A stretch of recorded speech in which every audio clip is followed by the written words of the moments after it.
Hello बच्चों, तो अब हम डिस्कस करने वाले हैं question number 13 from the chapter hydrocarbons. And this question is going to be very important, क्योंकि यहाँ से आप लोगों को केमिकल रिएक्शंस में किस तरह से हाइड्रोकार्बन्स पार्टिसिपेट करते हैं उसका एक बेसिक इंटेंशन मिलेगा। ठीक है, so let's see the question. So how will you convert benzene? ठीक है, बेंजीन है आपके पास में जिसको कि आपको कन्वर्ट करना है पैरा नाइट्रो ब्रोमो बेंजीन। ठीक है, तो मैं साथ का साथ यहाँ पे नाम लिखती जाती हूँ कि हमें कन्वर्ट किस में करना है। देखो, हमारे पास में बेंजीन रिंग है, जिस बेंजीन रिंग को हम कन्वर्ट करना चाहते हैं पैरा नाइट्रो ब्रोमो बेंजीन, यानी कि ये बेंजीन जिसमें कि यहाँ पे लेट से नाइट्रो ग्रुप है तो पैरा पोजीशन पे ब्रोमो ग्रुप है। दूसरे में आपको कन्वर्ट करना है Meta chlorobenzene, sorry Meta nitrochlorobenzene. तो लेट्स से कि ये नाइट्रो ग्रुप है तो यहाँ पे मेटा पोजीशन पे क्लोरो ग्रुप लगा है बेंजीन के अंदर। तीसरे वाले केस में पैरा नाइट्रो टॉलवेन। टॉलवेन आप लोगों को पता होगा कि जो बेंजीन के ऊपर जब CH3 ग्रुप होता है ना, अब नाइट्रो के हिसाब से तो मैं नाइट्रो को ऊपर लिख लेती हूँ और पैरा पोजीशन पे आपका CH3 ग्रुप हो जाएगा। ठीक है, एक ही बात है, क्योंकि ये एक सिमेट्रिकल मॉलिक्यूल है इस वजह से आप किसी को भी पहले लिख सकते हो। और एसिटोफेनॉन यानी कि बेंजीन के ऊपर अगर COCH3 ये ग्रुप होता है तो इसको हम एसिटोफेनॉन कहते हैं। तो आप लोगों को बेसिकली बेंजीन से ये सभी के सभी जो स्ट्रक्चर्स हैं बनाने हैं। तो जिसमें कि आपके जो फर्स्ट थ्री है ना, ये बहुत इंपॉर्टेंट हो जाते हैं, क्योंकि आप यहाँ पे क्या देख रहे हो, नाइट्रो के रिस्पेक्ट में ब्रोमो पैरा पोजिशन पे, यहाँ पे मेटा पोजिशन पे और यहाँ पे भी पैरा पोजिशन पे है। ठीक है, और आप देख सकते हो कि जो ब्रोमीन खुद है वो एक इलेक्ट्रॉन विड्रॉइंग ग्रुप है, क्लोरीन जो होता है वो भी एक इलेक्ट्रॉन विड्रॉइंग ग्रुप होता है, CH3 जो होता है वो एक इलेक्ट्रॉन रिलीजिंग ग्रुप होता है। ठीक है, और अगर प्लस आर प्लस आई की इफेक्ट की बात करें तो आप देख सकते हो कि जो ब्रोमीन इलेक्ट्रॉन विड्रॉइंग है इसलिए इसका माइनस आई इफेक्ट हुआ। लेकिन ये कैसा होता है, अगर आप लोगों ने वो देख रखा है मेरे साथ कि ortho Meta para directing groups कौन से होते हैं, तो उस हिसाब से अगर रेजोनेंस की अगर हम बात करें तो जो ब्रोमीन होता है वो प्लस आर इफेक्ट शो करता है। इसी तरह से जो क्लोरीन है आपका, ये माइनस आई तो शो करेगा लेकिन ये शो करता है प्लस आर इफेक्ट। और जो इलेक्ट्रॉन रिलीजिंग ग्रुप CH3 है ये आपका प्लस आई इफेक्ट शो करता है और प्लस ही आर इफेक्ट भी शो करेगा। जबकि नाइट्रो की बात करो तो जो नाइट्रो ग्रुप्स होते हैं ना, ये इलेक्ट्रॉन विड्रॉइंग ग्रुप्स होते हैं और ये माइनस आई इफेक्ट शो करते हैं ऑफकोर्स, और उसके अलावा माइनस आर ही ग्रुप रेजोनेंस, यानी कि रेजोनेटिंग स्ट्रक्चर्स जो इनके अगर आप ड्रॉ करोगे तो ये बेंजीन से ही इलेक्ट्रॉन खींचने की कोशिश करेंगे। ठीक है, बाकी COCH3 तो ये बिल्कुल अलग चीज है। सो यस, आपको इन सभी के अंदर इनका कन्वर्जन करना है। बट उससे पहले कि जो भी कुछ मैंने आपको बोला इलेक्ट्रॉन विड्रॉइंग और स्पेशली मैंने जो आपको प्लस आर और माइनस आर की बात बताई है, तो वो मैं आपको एक डायग्राम की हेल्प से शो कर देती हूँ। So these are few of your resonating structures, जिसमें कि मैंने एक तो नाइट्रो के लिए और एक ब्रोमीन के लिए ड्रॉ किए हैं ये स्ट्रक्चर्स। अब एक्चुअली क्या होता है रेजोनेंस में, वैसे तो आप में से बहुत सारे बच्चे जानते होंगे, तो जैसे कि मान लो ये बेंजीन है जिसके ऊपर नाइट्रो ग्रुप लगा है, तो जिधर भी फंक्शनल ग्रुप लगा होता है उस पोजीशन को आप 1 मान लेते हो।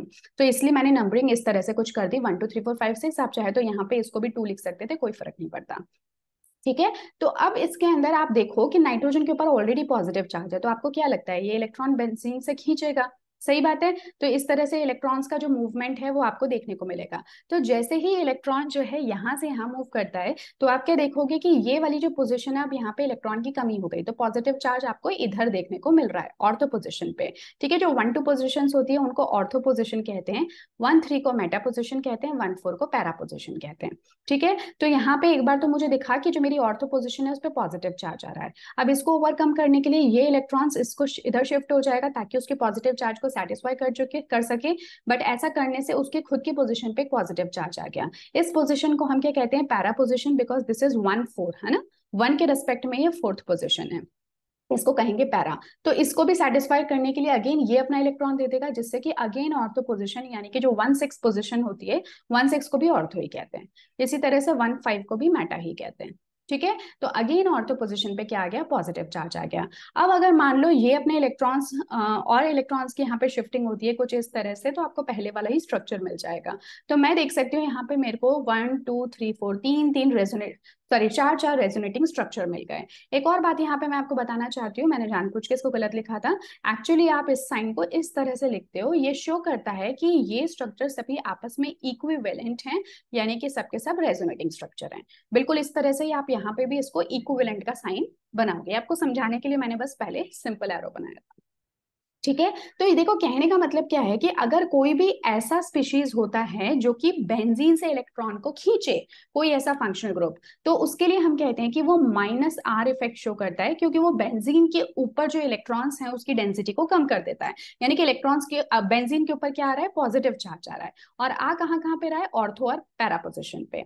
तो यहां से मुझे ये बात समझ में आती है कि अगर मुझे ऑर्थो, मेटा और पैरा में ये डिसाइड करना है कि कहाँ पे इलेक्ट्रॉन्स की डेंसिटी ज्यादा है, तो देखो ऑर्थो और पैरा पे तो साफ साफ दिख रहा है कि पॉजिटिव चार्ज आ रहा है, बट मेटा पे जो इलेक्ट्रॉन डेंसिटी है वो सबसे ज्यादा कहलाएगी, इसलिए क्योंकि इसके ऊपर एक बार भी पॉजिटिव चार्ज नहीं आया। अब मेटा पोजिशन कौन सी होती है, तो उसको मैं थोड़ा डिफरेंट कलर से शो कर देती हूँ आपको। So this is your Meta position, ये पोजीशन और ये पोजीशन 1, 3 और 1, 5 पोजीशन। तो आप देख लो कहीं पे भी 1, 3 और 1, 5 पे कहीं पे भी पॉजिटिव चार्ज नहीं आ रहा, तो कंपैरेटिवली ये जो है ये ज्यादा इलेक्ट्रॉन डेंस सिचुएशन हो गई, ठीक है, या स्टेट हो गई। इसी तरह से अब आप ब्रोमीन के केस में देखो, तो ब्रोमीन के पास क्या होती है, एक्स्ट्रा लोन पेयर्स है, 3 3 लोन पेयर्स है। तो वो क्या कर सकता है, उसको बेंजीन से इलेक्ट्रॉन लेने की जरूरत नहीं है, वो खुद बेंजीन को इलेक्ट्रॉन दे सकता है, जिससे कि ऑर्थो पोजीशन पे देखो नेगेटिव चार्ज आ गया, तो ये कौन सी पोजीशन हो गई, ऑर्थो। इसी तरह से इसने इसको अपने इलेक्ट्रॉन दिए, तो पैरा पोजिशन पे नेगेटिव चार्ज आ गया, फिर इसने भी सॉरी, अरे यार एक सेकेंड, ये मैंने एरो गलत बना दिया ना। हाँ, तो ये क्या हम देख रहे हैं कि फिर ये जो नेगेटिव चार्ज है वो इधर गया, जिससे कि ये बॉन्ड आपका कुछ इस तरह से शिफ्ट हुआ, तो यहाँ पे नेगेटिव चार्ज पैरा पोजिशन पे आ गया। अब अगेन इलेक्ट्रॉन इधर आ गया है, तो ये बॉन्ड इधर इस तरह से शिफ्ट होगा। तो अब आप देख रहे हो कि जो नेगेटिव चार्ज है वो अगेन से ऑर्थो पोजिशन पे आ गया, फिर ये इलेक्ट्रॉन जो है इधर जाएंगे और ब्रोमीन पॉजिटिव को डिस्चार्ज कर देंगे, यानी कि उसको न्यूट्रलाइज कर देंगे, राइट। तो आप क्या देख रहे हो, हर बार ऑर्थो और पैरा पोजिशन। अब मेरे को यहाँ पे कंपेयर करना हो ऑर्थो, मेटा और पैरा पे, और ये देखना हो कि इलेक्ट्रॉन डेंसिटी कहाँ पे ज्यादा है, तो अब आप कहोगे ऑर्थो और पैरा पे, क्योंकि यहाँ पे नेगेटिव चार्जेस डेवलप हो रहे हैं।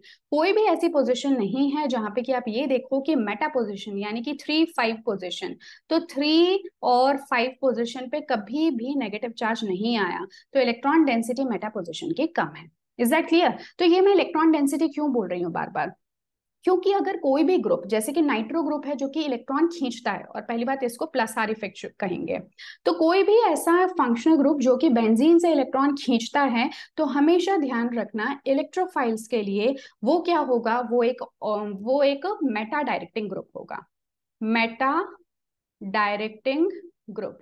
ठीक है, मैं इसको एम मेटा डायरेक्टिंग ग्रुप कुछ इस तरह से लिख लेती हूँ, आप समझ लेना कि यानी वो उस इलेक्ट्रोफाइल को मेटा पोजीशन पे लेकर आएगा, क्योंकि मेटा पे इलेक्ट्रॉन डेंसिटी ज्यादा है।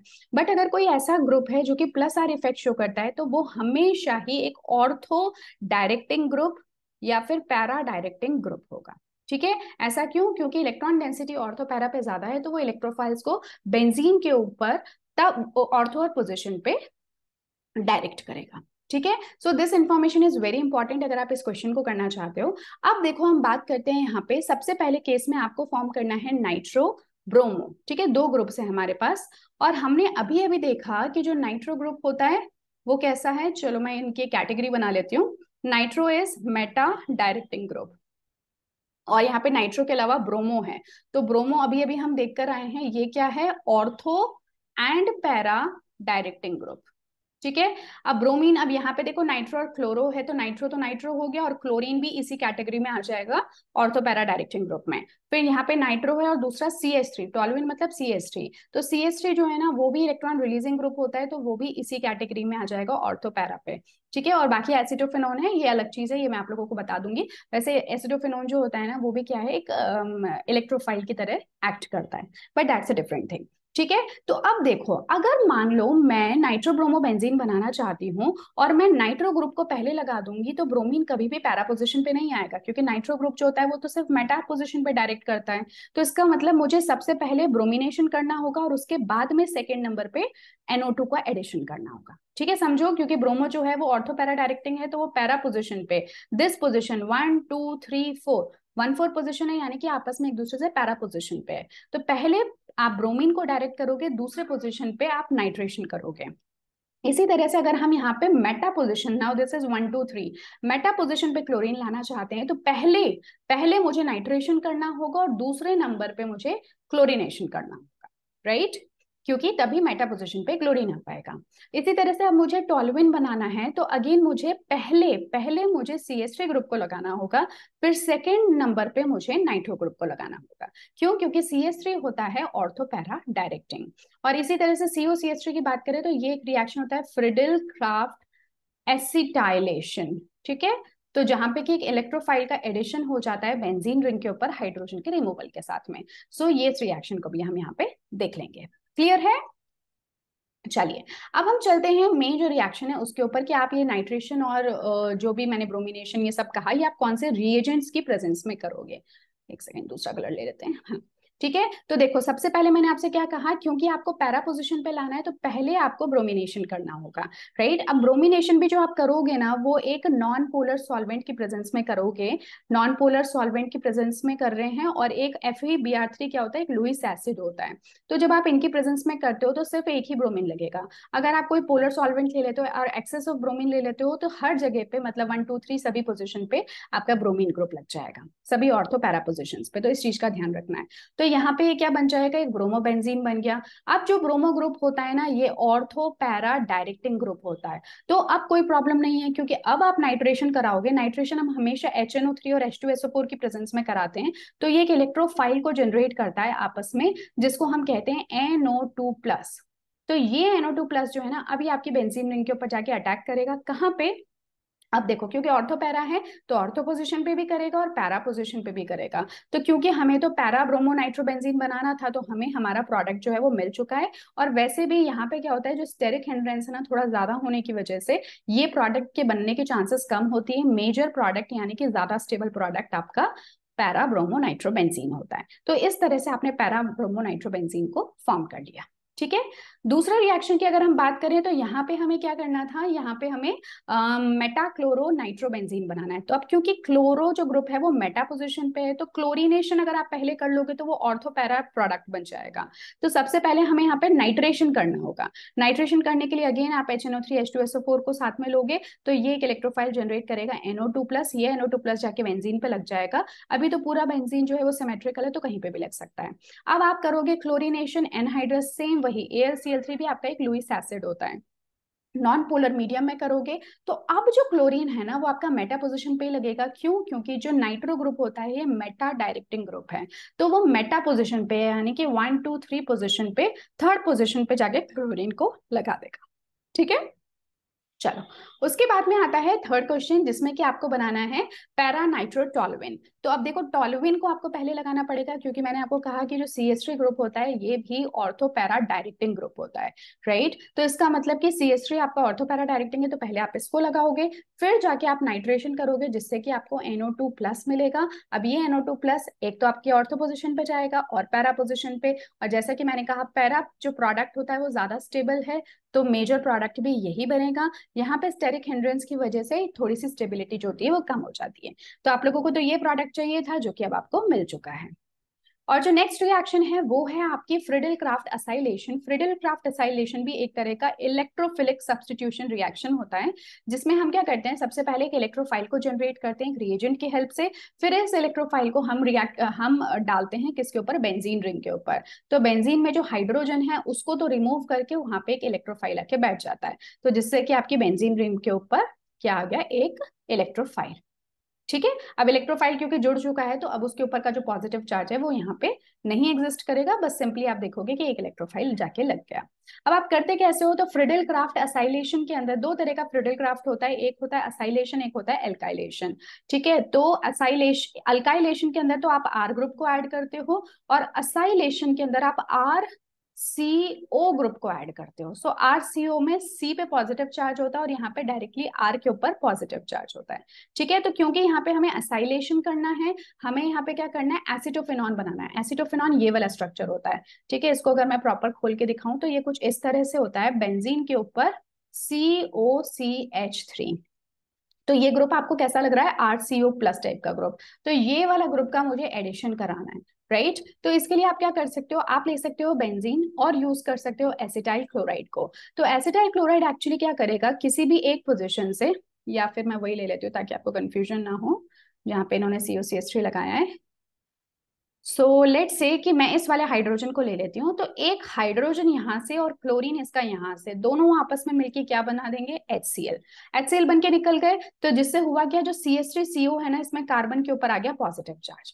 ठीक है, क्योंकि ये जो आपका ग्रुप है, एक बार दिखा देती हूँ मैं आपको, CH3COCl।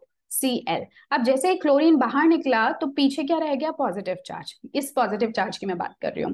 तो ये जो पॉजिटिव चार्ज है अभी हाइड्रोजन की जगह पे जाके बैठ जाएगा, क्योंकि हाइड्रोजन तो यहाँ से निकल चुका है, और यहाँ पे क्या बन जाएगा, COCH3। ठीक है, तो इसी को आप कहते हो एसिटोफेनॉल। एक तरीका है कि आप NHCl, जो कि आपका एक लुईस एसिड है, उसकी प्रेजेंस में आप एसिटिक एनहाइड्राइड को ले सकते हो। एसिटिक एनहाइड्राइड का फॉर्मूला होता है ये, ठीक है, CH3COOCOCH3। बेसिकली ये दो एसिटिक एसिड के मॉलिक्यूल हैं जो आपस में हीट करने पर वाटर मॉलिक्यूल को बाहर निकाल लेते, तो पीछे ये रह जाता है। अब देखो इसमें भी क्या हो सकता है कि इसमें भी आपका ये वाला जो ग्रुप है ना, ये निकल जाए किसके साथ में, बेंजीन के हाइड्रोजन के साथ। तो ये खुद क्या बना देगा, बेंजीन के हाइड्रोजन के साथ CH3COOH। इस फॉर्म में ये वाला जो मॉलिक्यूल है ये आपका बाहर निकल गया। पीछे कौन रह गया, सो CH3COCH3 के ऊपर पॉजिटिव चार्ज। अब ये COCH3 जाके इस हाइड्रोजन के ऊपर जुड़ सकता है, तो ये आपको मिल जाएगा एसिटोफेनॉन। और साथ में क्या रिलीज हो गया, आप देख रहे हो कि एसिटिक एसिड रिलीज हो चुका है। ठीक है, सो ये एक तरह का इलेक्ट्रोफिलिक सब्स्टिट्यूशन रिएक्शन है, और ज्यादा डिटेल में हम इन सभी रिएक्शंस को देखेंगे आगे आने वाले टॉपिक्स में। बट फॉर नाउ ये क्वेश्चन जो है ये आपका एंड होता है, एंड आई एम श्योर कि आप लोगों को जो मैंने बेसिक्स यहाँ पे समझाए हैं, ये बेसिक्स आपको रेजोनेंस के मेटा और para directing, ortho directing groups क्या होते हैं, किस तरह से आप डिसाइड करते हो, उसका एक बेसिक इंटेंशन मिल गया। ठीक है, चलिए, तो ये था आपका question number 13 for this class. अब नेक्स्ट क्लास में हम क्वेश्चन नंबर 14 को डिस्कस करेंगे। So take care and goodbye. और अगर आप लोगों को ये सभी वीडियोस हेल्पफुल लग रहे हैं तो आपको पता है आपको क्या करना है, मुझे बार बार बताने की जरूरत नहीं है। आप लोगों को चैनल को सब्सक्राइब करना है, ज्यादा से ज्यादा शेयर करना है, ताकि ये फ्री एजुकेशन मैक्सिमम लोगों तक पहुंच सके और सब इसका फायदा उठा सके। ठीक है, चलिए बाय, टेक केयर।